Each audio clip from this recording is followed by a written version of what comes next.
Imagine for a minute that you are the head of a low-income household and you have a partner and a young child. You have no financial support outside of a minimum wage 9 to 5 job paying $12 an hour 6 days a week. How are you able to provide food and water for your family, be able to pay the rent, in addition to paying any other unnecessary expenses? It's a very difficult situation, wouldn't you say? Also, some family situations might be even worse than that, as they might not even have a partner to help out, or they might have even more one child that they would need to feed.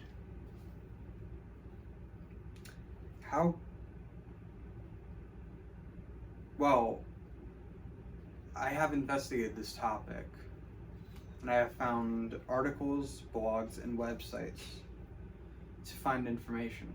And what I have found was that a community garden might be able to help their scenario. Today I will talk about low-income households and how a community garden could help them not only reduce their expenses in addition to being healthier.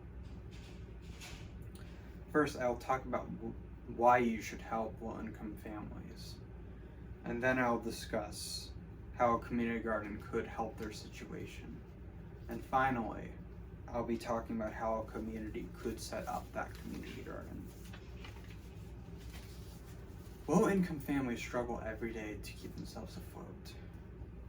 Pew Research Center did a study, and what showed was lower-income parents are much more likely to say that there have been times in the past year where they did not have enough money to pay for basic needs like food or water. Around half of lower income families cannot afford basic necessities, that is, food and water. This is a major issue. In addition to that, within AAFP's online paper, what they wrote was, poverty affects health by limiting access to proper nutrition and healthy foods. Being within a low-income family would lead to more health issues, as not only are they able to not afford much food, but the food that they are able to afford would be from like fast food places, which has nothing but saturated fats and unprocessed foods. Although those are also increasing in prices dramatically, so I guess that's even a worse issue for them too, because the few foods that they could afford, unhealthy may they be, they can't even afford anymore. Although this is a big issue, there is something that could help. A community garden can be exceptionally helpful for a low-income family.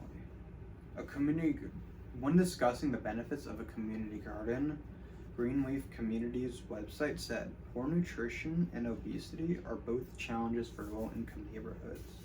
Low accessibility to nutritious foods can cause health problems to residents located in food deserts. The addition of gardens in these areas may provide nutrition and increase the consumption of fruits and vegetables. Having a community garden would provide these families with healthier food options, which would mean that they would also be spending less on food and instead can pay more for rent or water and electricity. In addition, when talking about how a community garden can improve the lives of others, the Los Angeles Community Gardening Community brings up in their website, community gardening also leads to a healthier lifestyle because it encourages regular exercise. Being active outdoors is a wonderful way to avoid atrophy, which is a major contributor to obesity. Not only would they be farming their own foods, which would be increasing their health and decreasing their finances, but they would also be just being more active and healthy. Which that is great for if they have young children, because they can either run around in the garden, or if they're a bit older, they could even help out in the garden.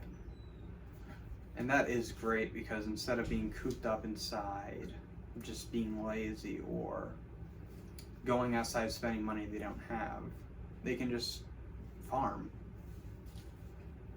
After realizing the benefits of a community garden, the next question may be how to get one. This is how you can set up a community garden. Plant the seed and see what grows foundation's article on the matter said there are 6 steps in setting up a community garden. The first step is to assemble a committee. Next is to present to a local government body. And then there's picking the site, and then funding it. And finally there's preparing the site and then, building it.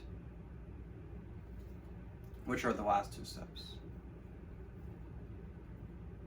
Getting a committee together, appealing to a local government for approval, and then constructing the community garden would not only lead to, the garden, but a better sense of a community.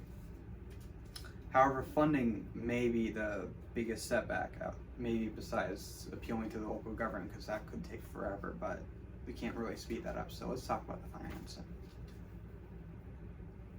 When it comes to funding, the University of Minnesota's website on the topic of community gardens states that most community gardens cost between $3,750 and $7,500 to start, but if they're a bit bigger, they could cost even more. In addition to the initial expenses, there's also the rent, the insurance, and maintenance on the plot. The article just mentioned suggests that the money could either come from a fundraiser or getting sponsorship from a company. With the entire community working together to get a community garden, it should not take any time at all. A community garden would help low-income families immensely, as it would lead to reduced food costs in growing food for themselves, as well as the families being healthier and eating better while being more active.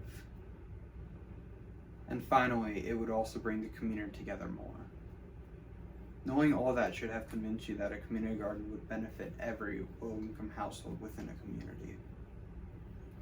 And if you are convinced and feel passionately enough to make a difference and change, then you could rally your local community and persuade your local government to allow the development of a community garden.